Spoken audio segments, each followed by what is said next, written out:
I never make it seem like the road is some easy, smooth road. No, it's a crazy road. Not everyone's supposed to do it. It should only be the people who can deal with it, because not everybody wants to go to sleep with things in your mind every night. You need the people who come there ready, energized, work, do the thing, and when they're done, I have brethren, they say, yo, Alvonn, I can't be like you, Dan. When I finish work, I just want to go watch a game, I good, and I love that. Hey, and welcome back to Pathways, the podcast where we talk with West Indians who are out here at home or in the diaspora, making work for them. These are the folks who are out there charting their own paths, figuring things out in a non-traditional field or just in an uncommon way. If you're looking for some inspiration on where to take things in your own career, or you just like hearing about what others are doing and how they've gotten to where they are, then stick around. You can be a fly on the wall of my conversation with them. And maybe you'll take something away to use in your own life. When you're done, leave a comment and let us know what you liked or what you want to hear more of. And now, let's get into the episode.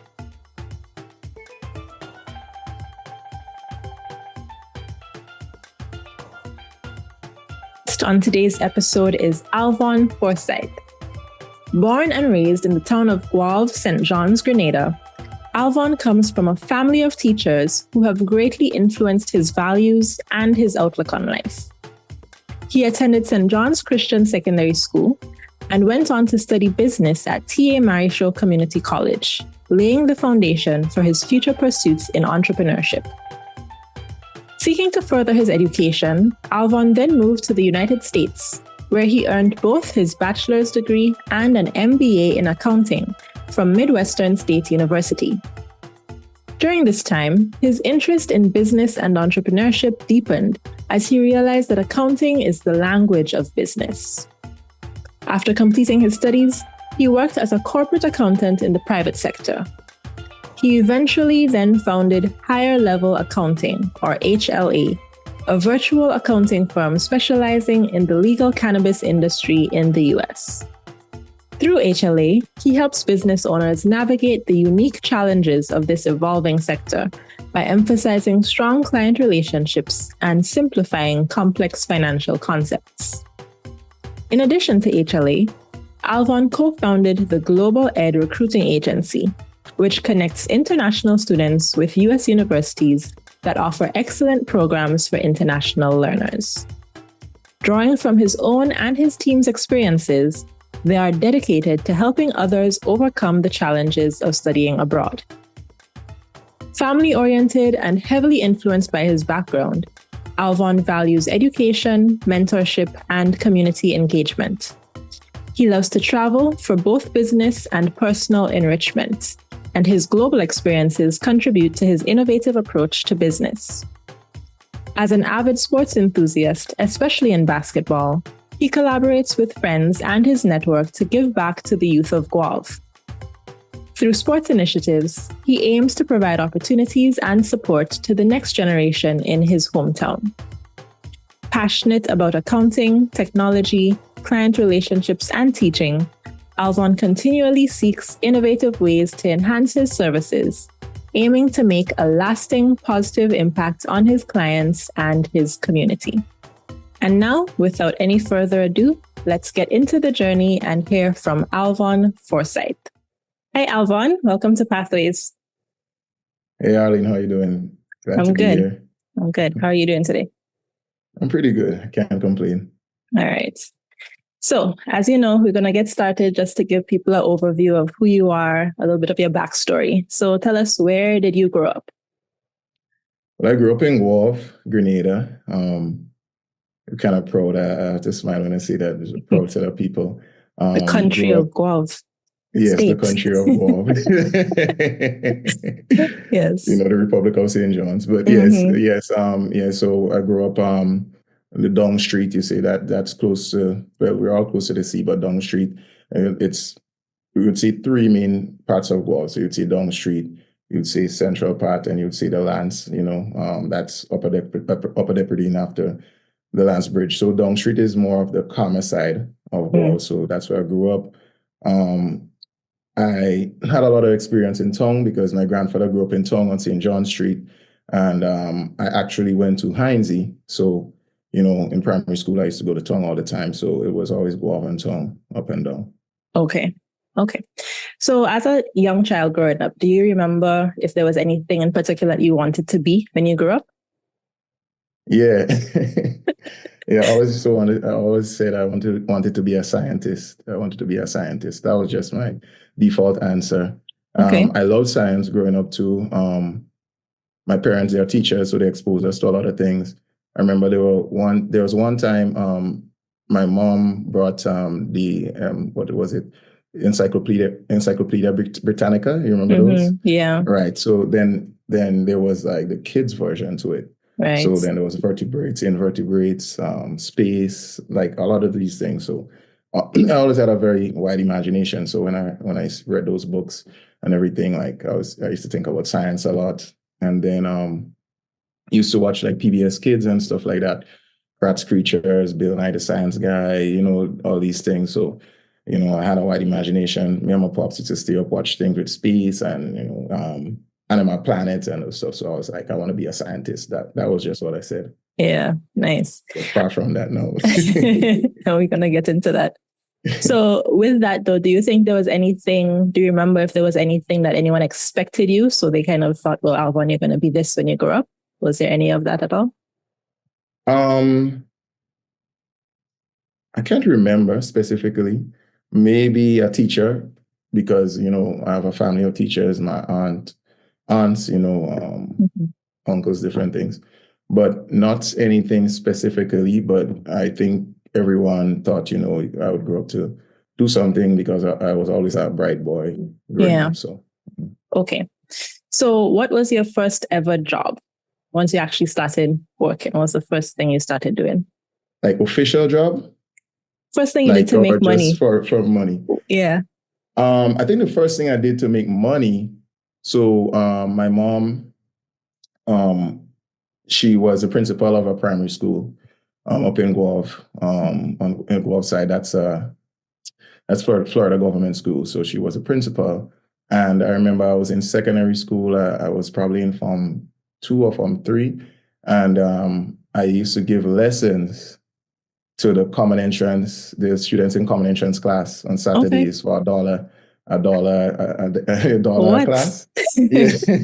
And those times I never thought about it like entrepreneurship or anything. So like one of the things, like when my parents came home, what they used to do, they used to give us work. So multiple choice and true answer questions, they used to let us correct them because it was easy. You have the key and you look for it, and it was easy to correct that and stuff. So my dad especially used to let us do that.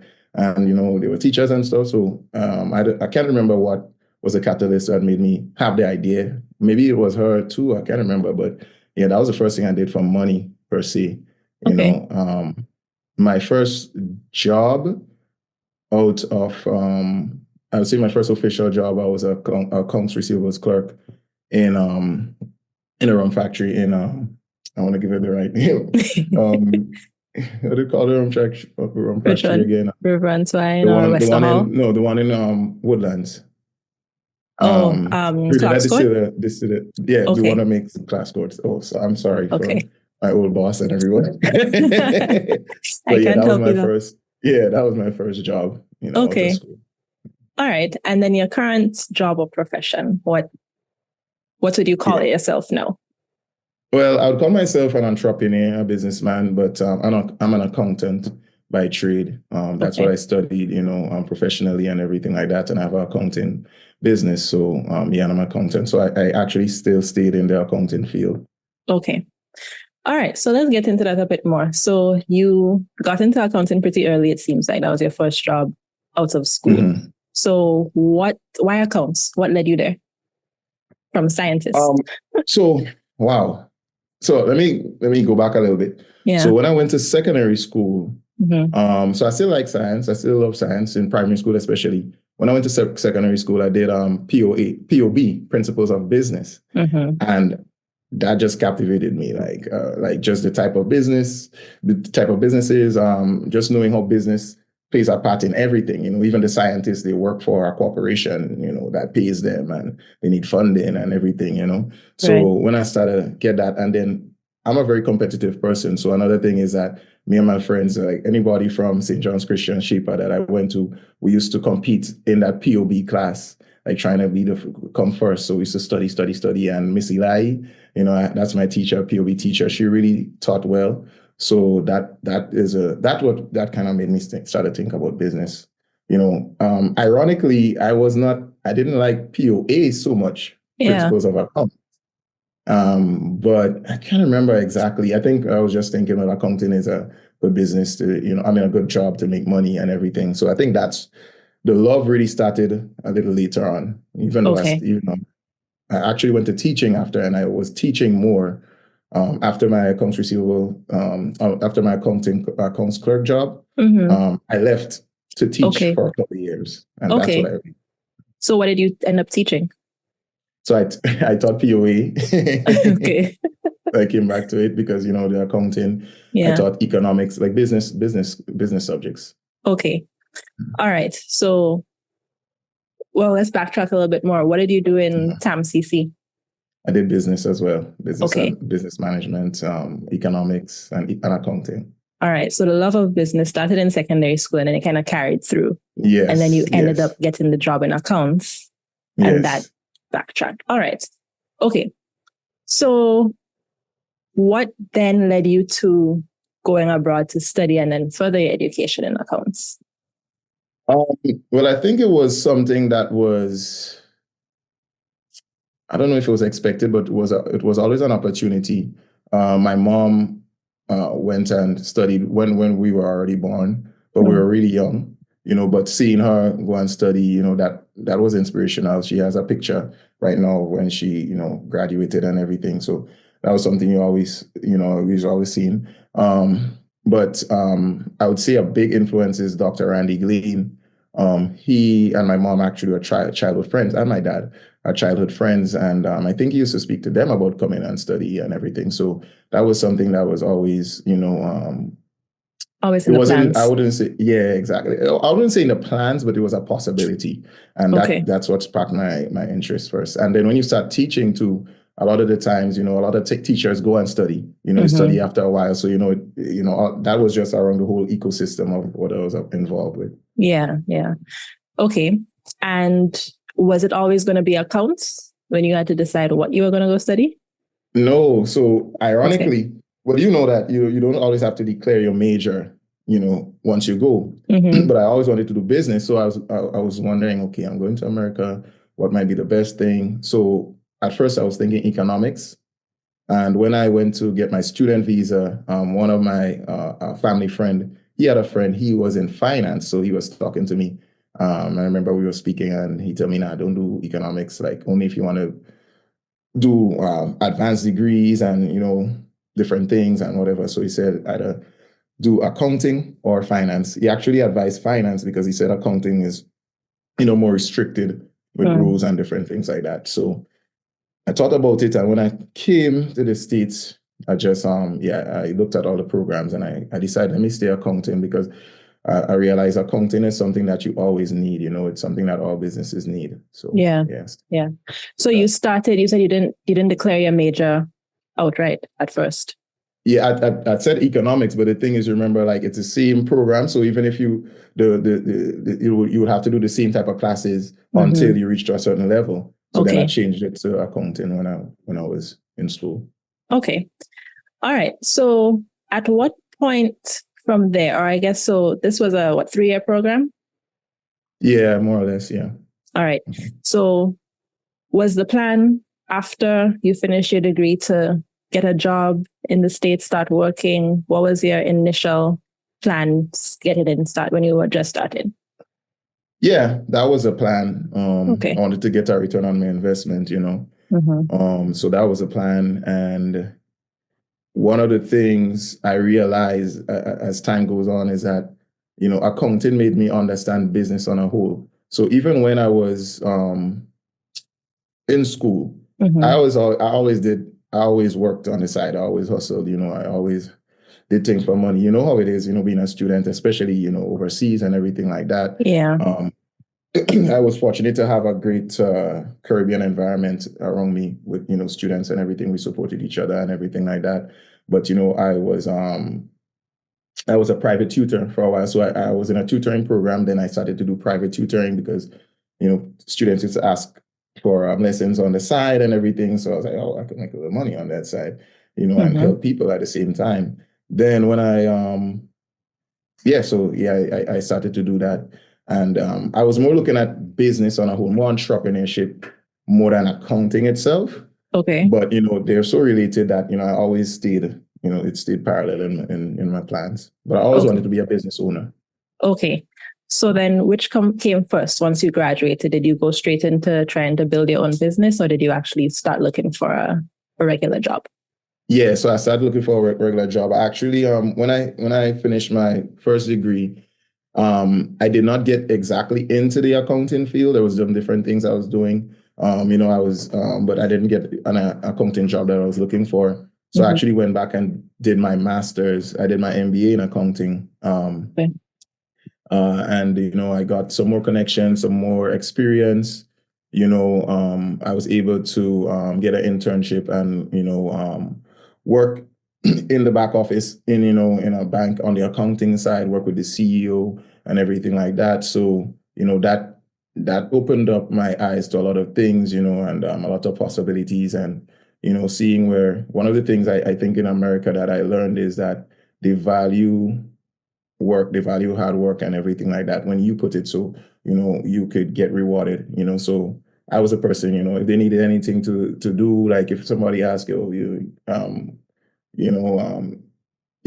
before accounting, if they have a shift that, hey, I don't want to work this shift, I'm good, I'm gonna do it.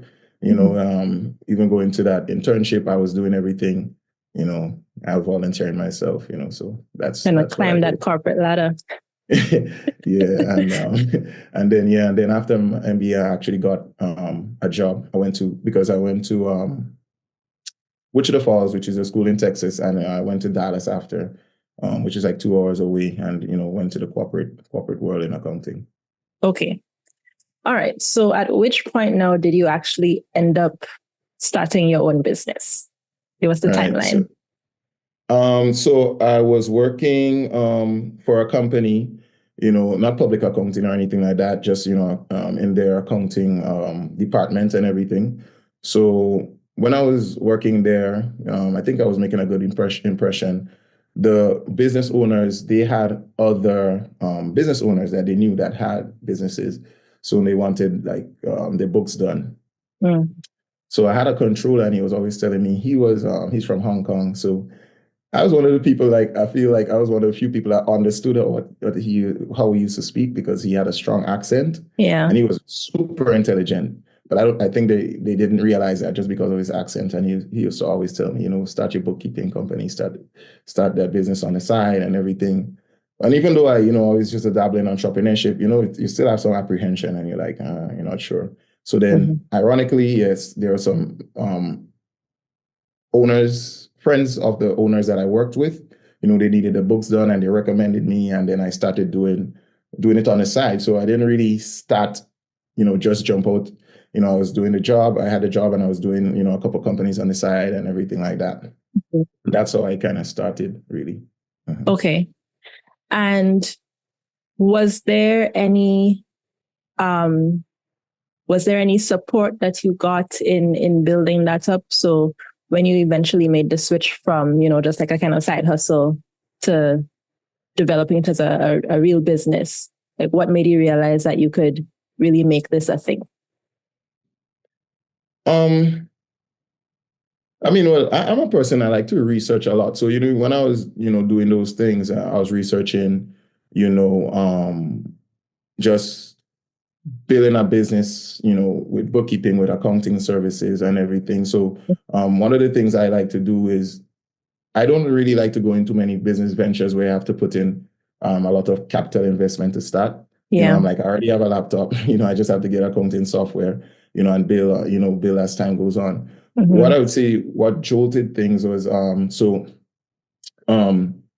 got an opportunity to work remotely with them, with Okay. the company because we're working really good with them. And sometimes growing up and they say, make a vote, man, and see what I go on. So I was like, I Yeah. suggested that was like because we were going through different little things, trying to work out certain things, with keeping me working with them and everything. So Mhm. I suggested that, and they were like, "Yeah, of course." I was like, "Wow!" I was You surprised. didn't think it was that So, easy. yeah, so I was like, "Okay." So then I started. So I started working remotely like 2017. Okay. Around So there. just for context, I'm guessing this has to do with, like being able to stay in the States and keep a job and so on. Yeah. Yeah. Okay. Yeah, Yeah. Because exactly. we know So how that can be. yeah, exactly. Right. All So I right. started working remotely in 2017, and so I was working remotely, but I still got I was working remotely for the main company, but I still had, the two other companies, the friends of actually one of the owners were an owner in another company as well. So I was doing the bookkeeping on the side, and that was just helping me grow, make mistakes, figure out processes and everything like that, while, working for the main company. And then a couple of years after, they had like an overhaul and they brought in, another CPA and everything. So, I don't think he really liked their arrangement that much, Yeah. because, I used to be there and everything, but you know how it is. So, I got a nice severance and everything. They were like, okay, let's part ways and everything. So I had two options. I was like, okay, I could go and look for another job and everything like that, or I could just really just go in head first in, entrepreneurship and just, jump out of the plane, you know what I mean, and see And what's you'll going to find the happen. parachute on the way. Yeah, exactly. So, and I chose to do that. I invested. Then, at that time, you're starting to you're trying to take every single job you could get because you're like, all right, I have some money saved up and everything, but I'm not trying to use out of it too much. And I started to build. I invested in this program. That one of the main things it taught me about getting a niche and becoming an authority figure in that niche, and then getting higher value clients and building and everything like that. So, I invested in different programs and everything, and I just kept pounding the pavement, going to different conferences and different things. So yeah, I just kept pushing. Okay. And so when did cannabis enter the picture? Let's go there. So yeah, okay. So actually, so the first niche I was looking at was event planning. Oh, I even forgot that. That was a whole thing I did too on the side. I used to throw parties in school, even for money and everything like that. So I was like in business hustling. I even forgot about that. So I was looking at event planning because I was like, let me go into something that I'm familiar with. So I was looking at it, you know, I didn't really have anything moving on it so far. And then it was just random. I was on LinkedIn and someone reached out to me, and his name is Andrew Huntinka. I always mispronounce his last name, but he has a program, and he was telling me about cannabis accounting and everything. So I'm a cannabis advocate. I've always been one. And when he told me about that, I was like, "Is that a thing? Like, what is that?" Yeah. Right. And then, he told me a little bit about it. And then, he had a program. And then my mind went back to the other program. He was like, find a niche and, find something that your authority figure in and everything. So with that program, it kind of speeds you up with everything. You have a lot of work papers, you have things that can help you with marketing and everything. So he just found me, to be honest. And then, I looked at it and I invested in a program. And that's where it started. That was like, probably like maybe late 2018, early 2019. Excuse me, around there. Yeah. Okay. So once you kind of had this new niche and you decided, did you decide like that is what you're gonna go with, or were you still just kind of like testing things out, doing other things on the Nah, side? I was testing things out, to be honest. And that is especially, I mean, it's still a taboo. It's still a taboo area. And it's still something that, you think about, you double think about because you're like, okay, I'm Should a I get into professional. this? Should I get Yeah. into this? You have the different things that you think about, but I'm an advocate anyway. So, I thought about it. And I still didn't really go so much into it, as you said. So I was just kind of looking at it, going to the program. one of the things that there was a Facebook group, so there's a lot of professionals, especially accounting professionals. So you're looking and you're seeing different people with their, different experiences and everything. So I actually went to a conference once. I went to a conference in St. Louis. Mhm. And when I went to that conference, it was different because, you actually go there and you see all the entrepreneurs and, you see all the issues that they're facing and you see all the, you see the industry and there's a lot of, there's a lot of things that needs to be decided and you could actually be a part of it. It's not common that you could be, in an industry in its infancy. And another thing, to be honest, like because what happened, in that conference, I just remember, in that conference, there was other members of the group that for the program that I joined, Right. And we were meeting up and everything. And I remember I was like one of the youngest and I was the only person with my complexion there, and it's not, honestly, it's not nothing strange for me, but, I was there and I was like, I just like, I'm gonna do this, and and then from since then, that's when I really decided, okay, I'm gonna go into it. Now I still work with other companies and everything, but that's the main niche and the main thing that I'm gonna be pushing. Okay, so once you made that decision, did that program that you entered that helped you find clients? Like, how did you actually go about reaching out to people and saying, like, yeah, this is what I do? Yeah, that program helped.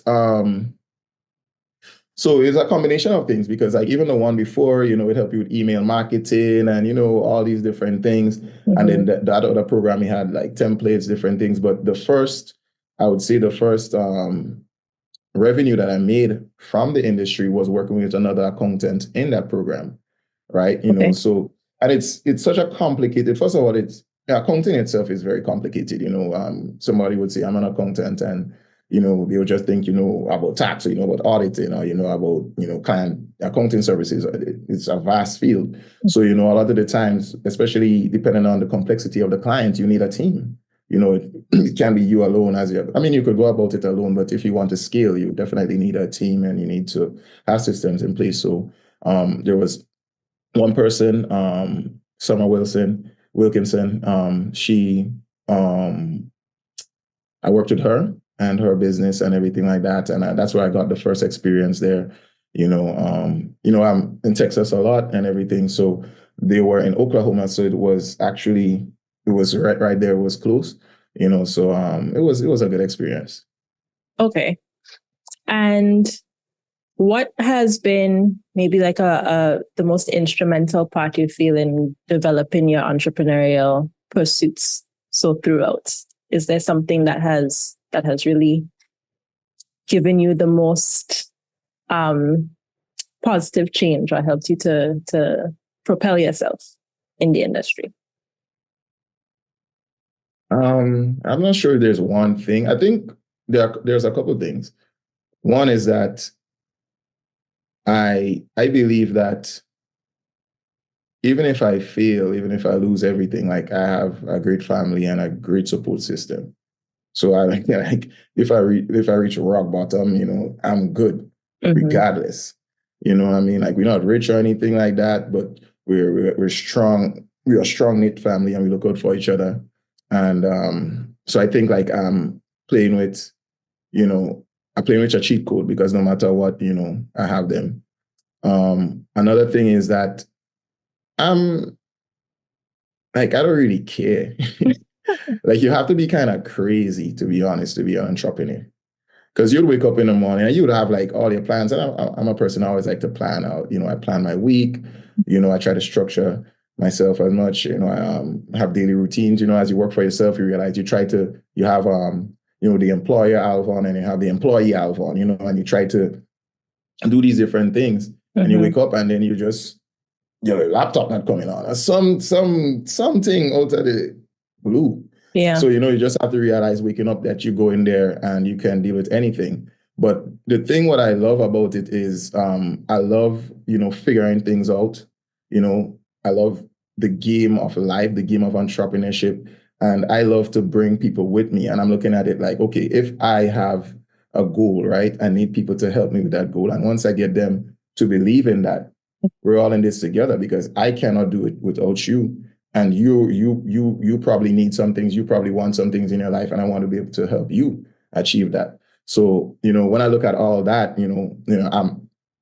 I have someone working for me full time. I have other people that work for me that part time, contractors, different things of that nature. Sometimes I'm thinking like, if I go down, they all go down too. So there's a lot of different things that propels me. And I just have this, I'm like, this one life we have to live. So we have to try to live it. And we have to try and shape our destiny as much as possible because there are certain things we can't control. So we try to control as much things as possible. And I think through entrepreneurship, that's how I can do it. So, I guess, I don't know if I answered your question, but. Yeah.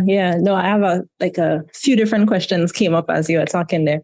So you mentioned, a lot of time things can go the wrong way or a way that you weren't expecting in entrepreneurship. So was there anything that maybe you felt like at the time, it felt like, a failure, like something that maybe you felt like you couldn't come back from. And then in hindsight, it was actually maybe a blessing in disguise? Wow. I had so many failures. So let's talk about that because, sometimes you hear about people being entrepreneurs and it sounds like everything is, hunky-dory and we don't talk about the things that go wrong. I would say one of the things that impacted me. I mean, it was probably like it was like maybe like 2 years ago.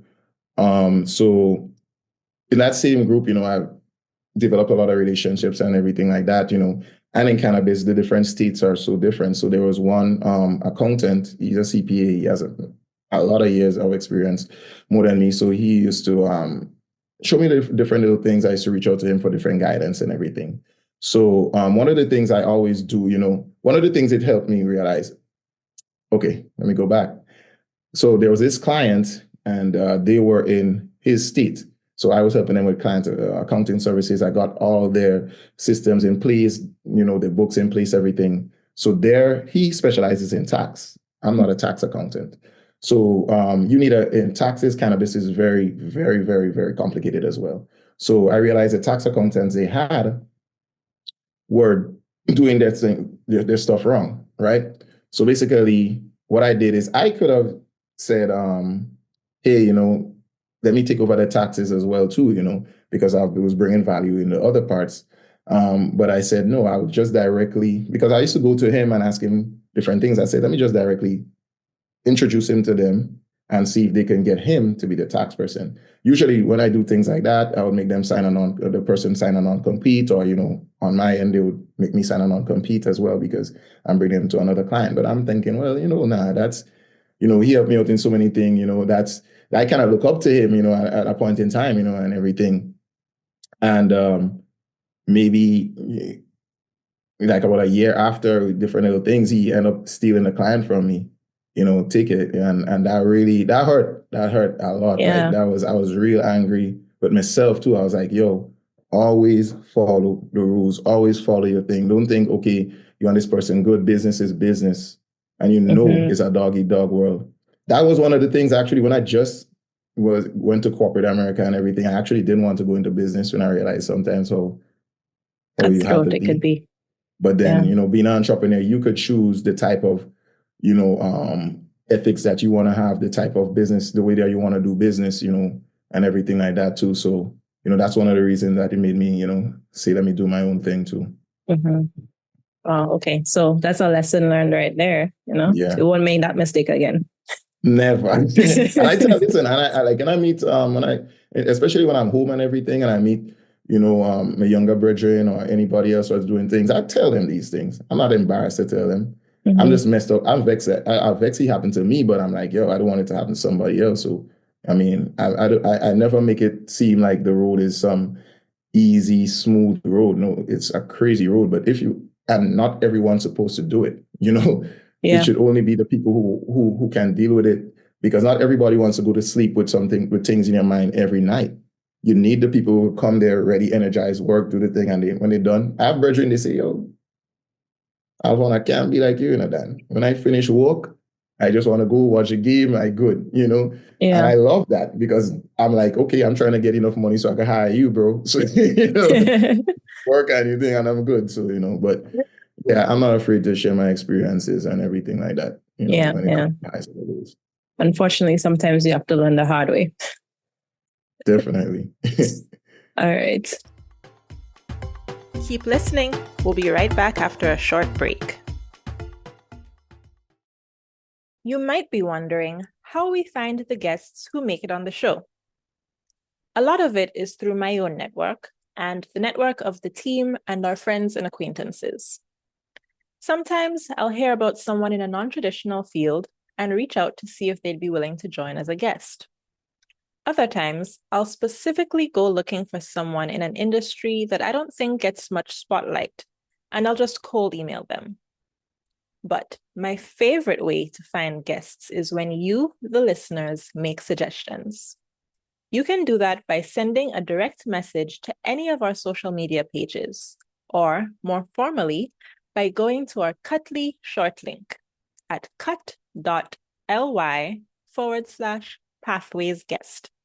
That's CUTT.ly/pathwaysguest. Now, you can suggest yourself or someone who you think would be a great fit for the show. They don't have to be in one of the STEAM fields, but it's preferred if they're doing something that's a little less traditional or just not very talked about. A great litmus test to know if someone will be a fit is if you're a follower of Pathways and you would like to hear this person's story on the podcast. Our listeners know best. So send us a note at CUTT.ly/pathwaysguest. And you might just hear from the person you suggested on an upcoming episode. And we're right back to the conversation. So, in along with all of this, you're in this new market and so on. And in the beginning, you were saying you're not too sure about, whether this is something that you want to get into, what kind of future it has. But do you now see a future in like the cannabis accounting industry? Oh, yeah. I mean, I always saw a future. I just was wondering if I really wanted to get into it, the stigma and everything. But yeah, definitely. It's still relatively young. In the US, there are still several states that, they're still not legalized. Federally, it's still not legalized. So, with that being something that means that there's a lot of exponential room for growth, because a lot of the companies in the industry, they're faced by restrictions in banking, because if it's federally illegal, still it's kind of like they could still look at it as money laundering on a certain level because it's federally illegal. But the Fed's not bothering. They're letting the states do their thing, right? But still a lot of big let's say credit card companies like Visa, MasterCard, they're not going to get involved in it because it's still a Schedule I controlled substance federally. Interstate commerce, there's still restrictions on that. So, a lot of the ways that the companies have to be structured, it doesn't make any sense. Let's just put it this way. If it was federally legal, then the states, that have the better weather and everything like that and the climate for growing, they would probably just have a lot of cultivator license, and you'd have a lot of cultivators there and farms and everything. And then, people with retail licenses or manufacturing licenses, they could have buy from them. They could have ship it and everything, but you can't do that because it's still crossing states, and that's federal. And then, it's, so there's so many things. So instead of you having, let's say, a cultivation facility, let's say in Oregon, and let's say a retail facility in New York or, or Las Vegas, because, it's a lot of people there, you have to have everything in the same state. Then you have to have different things. Just out of curiosity, if, let's say, you're dealing with two states that it's legal in both of them, are you still not able to cross states because it then becomes federal? Yeah, you're still not able. They're working on different bills, to do something like that, but all know still, it's still not legal. So there's a lot of different restrictions, that's there. All the states, as you see, it's still not legal there. And I'm not only looking at it in the US. I'm Right. looking at it all over the world. In Grenada, Yeah, that different was things my at next that level. question. Yeah, so it's something that I could see myself being involved in because I'm an advocate and also because I see the need for it. And I see ways that it could actually bring back to a lot of the people that suffered. That got in trouble for it. All these years. A lot of those people, they use it for economic reasons. To take care of their family and everything like that. And now the big boys going and get into it now and make all the profits, and it's such high taxes and everything like that a lot of the small man come into it and they can't really survive. They don't have enough capital and support and everything like that to keep up with the regulations, keep up with the high taxes and everything. So in the end, it's still like the corporations come in and win. Yeah, you see a possibility for that changing or improving? Like, who do you think the onus is on to make sure that the little guys win too? Well, the onus is on the authorities, the states, the type of licenses that you give can help. There are some states that, that have programs in place that could help. So let's say, I'm just going to give an example. You could have like a license for patients, a patient's license. So let's say you have 21 patients, and they have medical cannabis, for different symptoms. So you're growing for these 21 patients, you have your documentation in place. They get their certain dosage that they need, and you do not have to build all this big grow facility and go through all these regulations. You have to abide by the regulation for that specific license. So you could make money that way. You don't have to go and compete with these big dispensaries and everything like that, backed by millions and millions of dollars, by investors with millions of dollars. You won't be able to do that. Another thing as well, you have to look out for people. I think you have to look out for you have to have residency rules, in different states and everything like that. Social equity programs. There are some social equity programs, but to be honest, a lot of them that I've seen, it's kind of a sham, to be honest. A lot of the times, people are there, they're just a face of it. So, social equity programs would go for the people who have suffered the most and the disenfranchised people.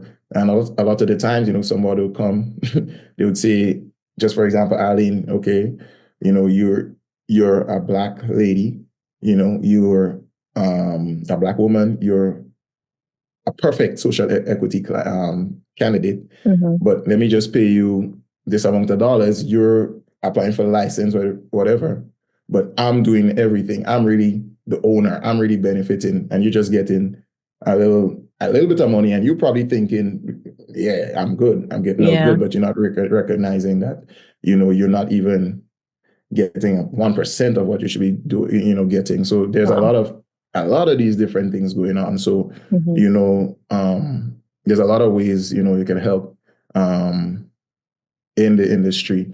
And a lot of the things that you need to do is make business owners be aware of what they're getting into, what they need to do, not trying to start too early, not trying to always think, okay, you have to get in the industry by getting a dispensary or getting a farm. Let's say you're an insurance agent and that's you're great in insurance and that's what you do and everything like that, and you've been doing that for years upon years, looking to see if you can provide services for business owners in the field.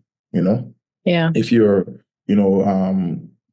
you have a water company and everything like that, you don't have to go and build a farm. You could look to supply products, water and everything like that for the farms, just different things. There's many different ways you could get involved without actually getting the plant touch inside.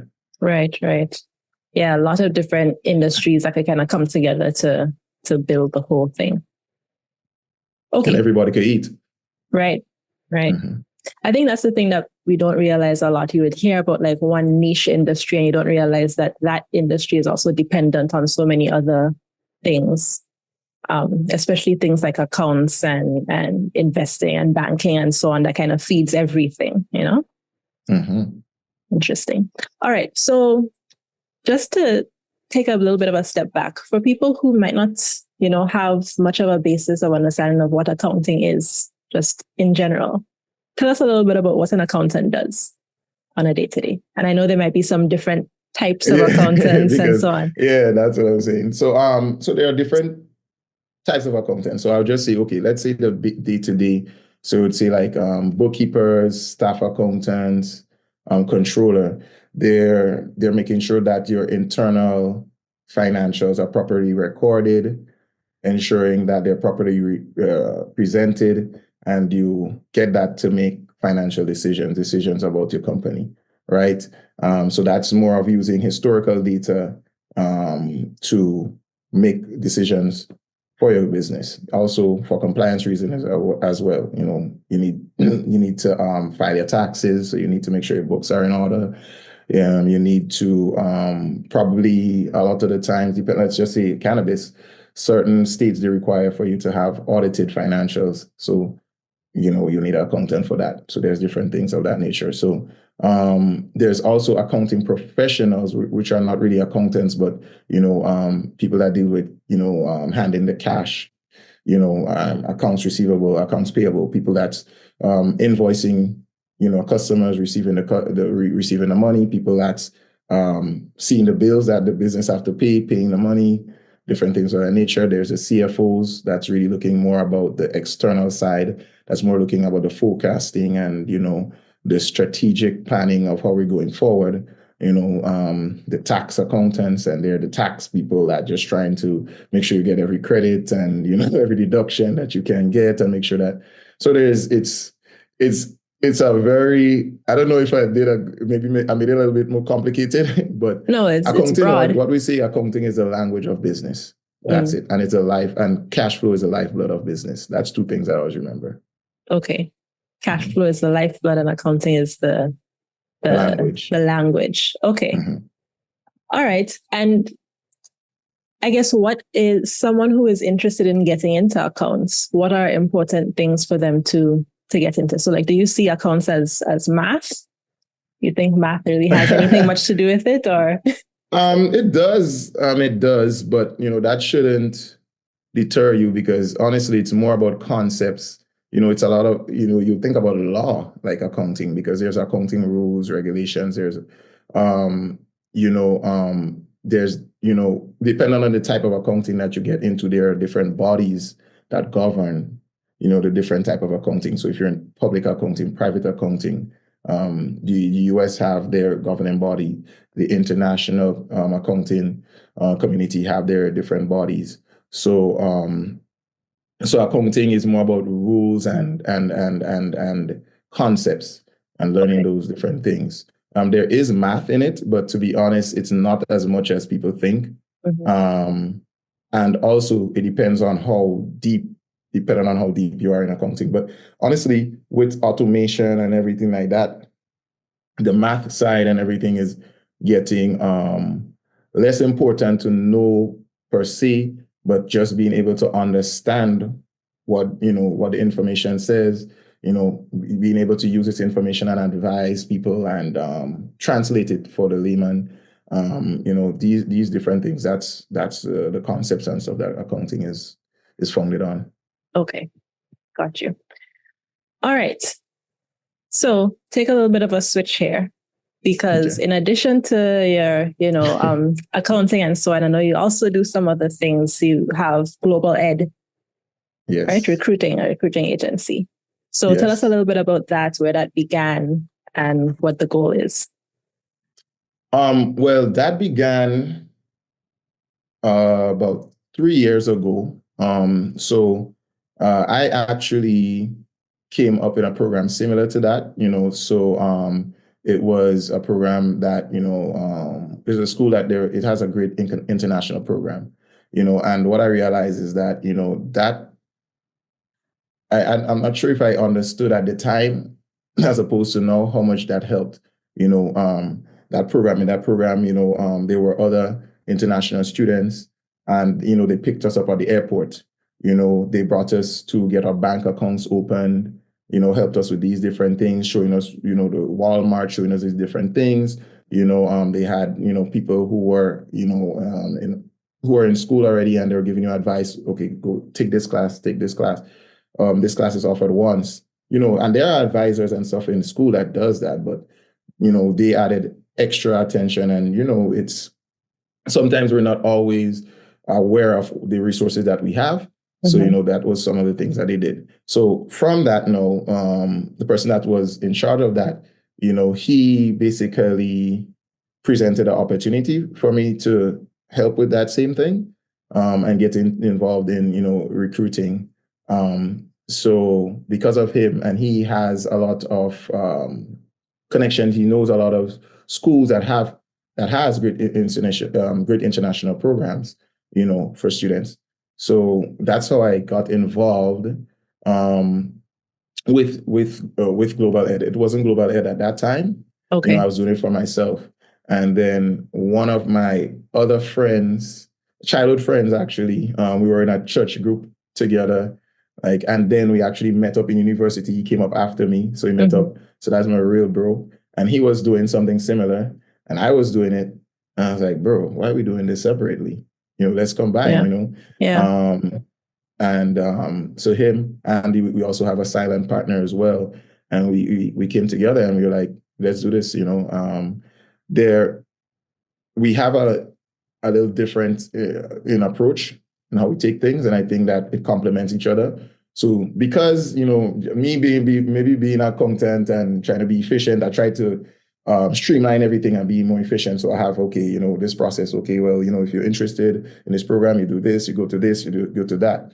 But he has a much more personal approach, speaking to everyone who wants to come through and everything. And there is strengths to both. But, when you're dealing with, students wanting to go to school and everything, you can give a lot of information and everything like that. But a lot of the times, especially, where we're from, sometimes you want to feel like you trust the person or you want to, feel like you have some guidance, some extra guidance.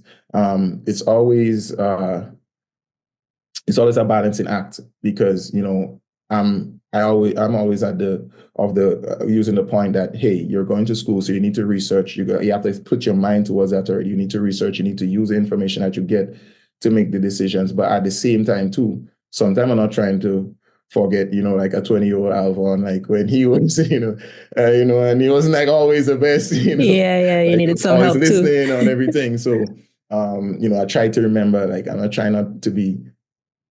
try to remember that, and I think that with our styles, we married together, and I really love the fact that we're able to do this, and actually we're able to give back, like we're able to present the same opportunities that we've gotten, and it's something that I would see myself being involved with for the rest of my life because it still stems from the whole teaching thing. The whole education thing, like I can't escape it, since I was a youth, I'm always involved in it. And I used to teach. It's funny, I taught for a little while, and it's funny sometimes, like even now, like people who, like, you know them from different times, people, you taught with, as a teacher, or not anybody I taught now, but, you're seeing it now, you're seeing like, oh, hey, in a little while, my student might have a kid that might say like, hey, they just call me Mr. Fool, Mr. Fool. About my kid trying to go to school. One of my good friends that we grew up, childhood friends, was telling me like his son is, starting to look for school. So, coming up, reaching out to me. And then it's sometimes I know I'm doing these things, but sometimes it's like, oh man, like, I'm the guy who put me on. No, I'm that guy. So, that's the vibes right there. Nice. And so people who want to learn more, because everyone's always looking for scholarships, looking for schools, how can they find out more? Well, they can reach out to us at globaledrecruitingagency@gmail.com. But the main place we can find us is at Global Ed on LinkedIn. We have a link tree. We have a lot of free information. What we're trying to do is really just give a lot of free information. Honestly, this is a business, but it's not. It's more of, just making sure that people are aware of what it takes to go to these different schools, have a better idea of what they should do, have a better return on their investment. I'm an entrepreneur, so I don't encourage. I don't think everybody should go to university. I don't think everybody should go to university in the US. I don't think everybody should do different things just to do it. But so when you get the more information, you could say, hey, I could do this, I could do that. And we give alternative pathways and stuff like that. Sometimes people might say, hey, I want to come up, and I don't want to bash any subject area, so I'm not going to say any subject area, but they want to do this. And I'm like, you sure? Why you want to do that? And I ask them certain questions, and I'm like, okay, but if you come in to study in the US, that subject, most Americans do that subject, right? And then they're probably going to have, it's going to be easier for them to get a job there. It's going to be harder for you to get a job there. It's more competitive. Why don't you do this? You can, if you want to work up here for a longer while, you can, get a longer work permit. If you look at the way the world is going, if you invest in this, you will be able to get that, in return than doing something that I'm saying. Sometimes I tell people, do what you like now so you can do what you love for free. I don't want to do what I love and have a price tag attached to that. Yeah. Because then it takes away from the passion, right? Exactly. That would deflate me. It's like, imagine, let's say I was an artist and I love to do art, and I'm like, yeah, man, Arlene, you saw this, everybody, and then they're just putting it out to sell and they're just trashing this. I'll be like, nah, So I like to do it. I want to do it for what I love. My family, my little cousins, my little days, they see that, oh, Uncle Alvonn, that looks so nice. What I do for anything that I love, I don't want it to be attached to money like that. So I like to do what I like for money and do what I love for free. That's a good, you should put that on a t-shirt. Yeah. I'll do that. Nice. Okay. So is there anything in the past, let's say 6 months to a year, that you've changed in how you do things? Or maybe it's something that you bought, something you invested in, that has created a positive difference in your life? Past 6 months to a year. I would say one thing I did more and have been doing is shedding things. Shedding. Yes. Say more. Yes. Shiny object syndrome. Is the death of progress. Okay, explain that some more for us. Yeah, because when you're a creative person, and there's different ways of creativity. I think my creativity is in entrepreneurship and looking at how I could streamline my business, make it better. Then, you're looking at this and you see some other thing, I'm like, and then I go on YouTube and I see this other thing and I'm like, okay, let me work on this. Okay, let me just put this here. And I'm like, yo, I didn't even start this thing. I didn't finish this thing I started 2 weeks ago. Yeah. Or, you go back and, I wouldn't even tell you how many business entities I have, like actual business entities. Functioning entities or just business names? Only 2 I have functioning, and you mentioned them. Okay. Yeah, exactly. Like, so, and you're like, listen, Alvonn, if God grants you long life, you're going to be able to do all these different things, and let it be an avalanche. Do this thing and let it help avalanche into something else and to something else and to something else. So right now it's just high level accounting, global ed. That's what I'm on, and things related to that. And I've been shedding some stuff. And one of the things is, like, you think the house is gonna fall and it's gonna go on fire if you leave this. And another thing I did too is even trust my team a little bit more and delegate more and started to work on the bigger vision more. I've always been a more hands-off person, but I've taken a more conscious effort to really, really just look at using my resources around me better. So it's doing less is more, all these corny phrases that they say, like, it's true. Less is more, teamwork make the dream work. Like, yeah. It's true. It's true. All the corny phrases, it's true. Like, everything, the boredom is the best thing. That's what keeps us from advancing. We're like, oh no, let's keep. Sometimes I look at the people who I admire, and different people in business, different businesses. And you never saw a business like, let's just say you're looking at the advertisement, let's say State Farm or, Aflac or whatever, and you see like started in 1972, and you're like, what? Like, and like you reached 5 years and you're like, all right, like, what am I doing? Like, nah, like, Yeah. listen, compound interest in everything, and you get older, you realize that. So I just less is more. And just concentrating more on the high level thing and trusting your team once your team shows a capability that they can take care of things. I would say that's the most instrumental thing that comes to mind. Okay, so as you said that about, like after 5 years, you're ready to call it quits sometimes. What motivates you to keep going? Well, I have this phrase called keep making moves, right? Mm-hmm. And I just feel I can't be stagnant in life, and I don't think people should be stagnant because, sometimes you might reach to a point you're not sure what to do, but when you make moves, the move that you make mightn't be the last move, but it might bring you on to the next move. You might meet the person, the colleague. When you keep making moves, you might go and volunteer. Like, listen, I just lost my job. Things ain't going good. Let me go volunteer. Let me go on the hiking trip that my friends and they was telling me, it doesn't cost me money. Let me do that. We'll talk. You meet somebody that, you meet Alvonn, your accounting business, we talking.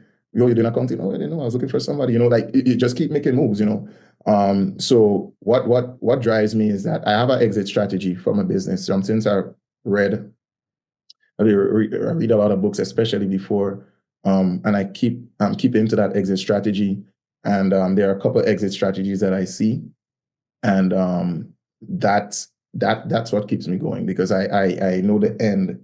I haven't started it without an end. I know the end that I'm looking for. So until I accomplish that, I'm going to do it. And when I reach that, I'm going to re-up and I'm going to do something else again.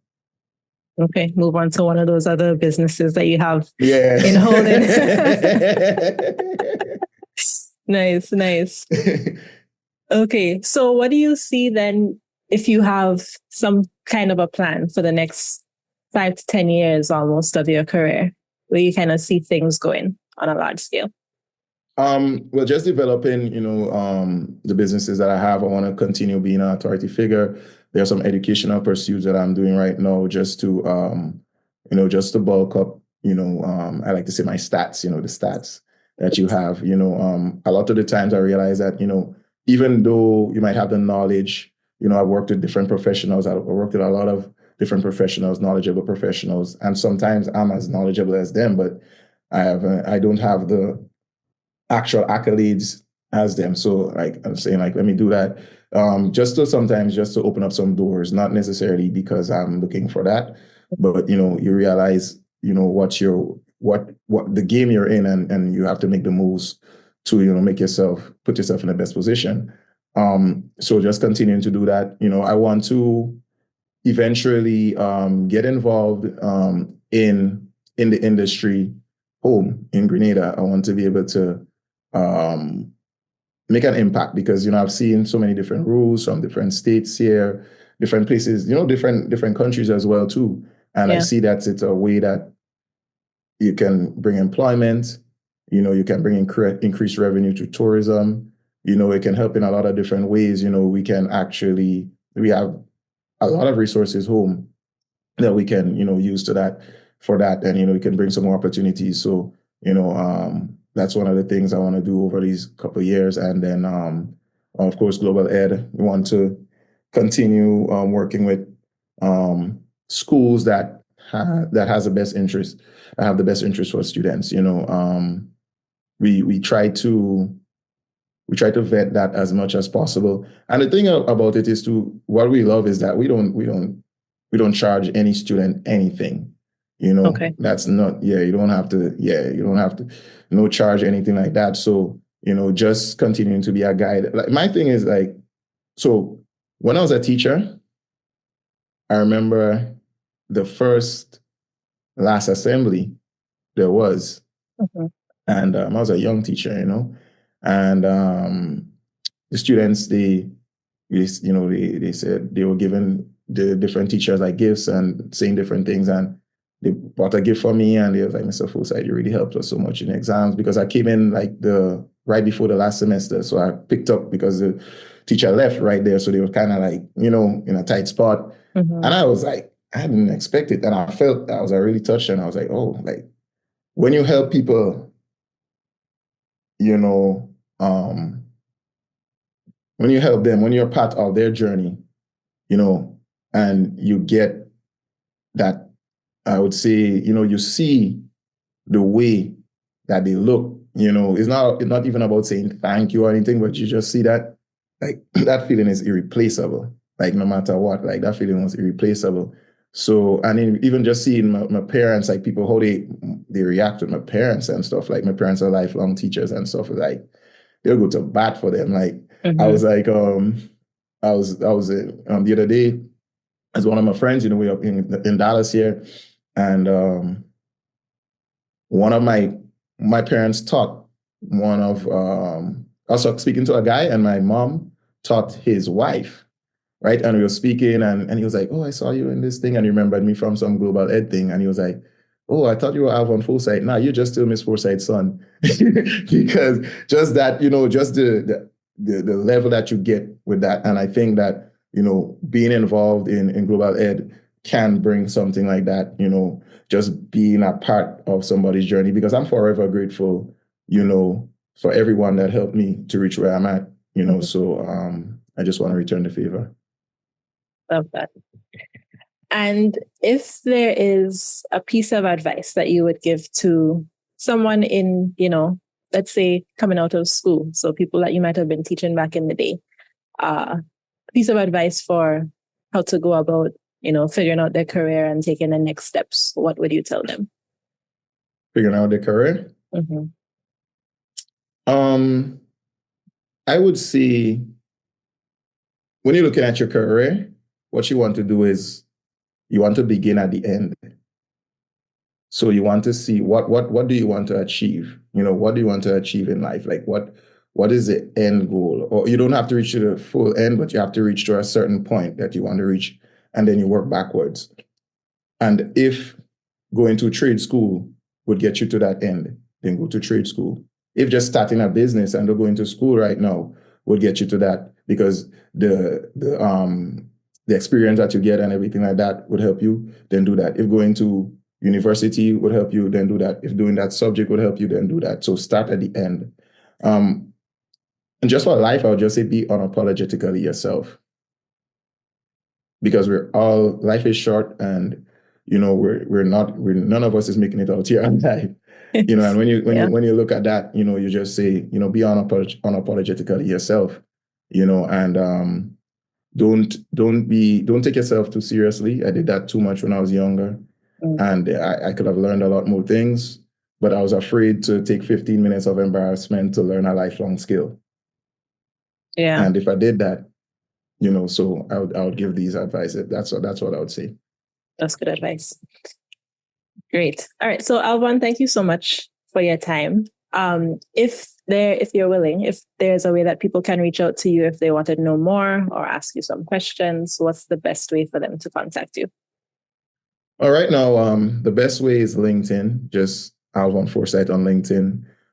You can also email me at alvonn@higherlevelacct.com. I'm doing a rebranding now, so my website is down and everything, but that's the two places you can get me. Okay, so LinkedIn or email. Awesome. Thank you. Thank you very much. Thanks, this was a really good conversation. Definitely. And to the listeners, thank you for joining us on today's Pathway. Thanks so much for listening.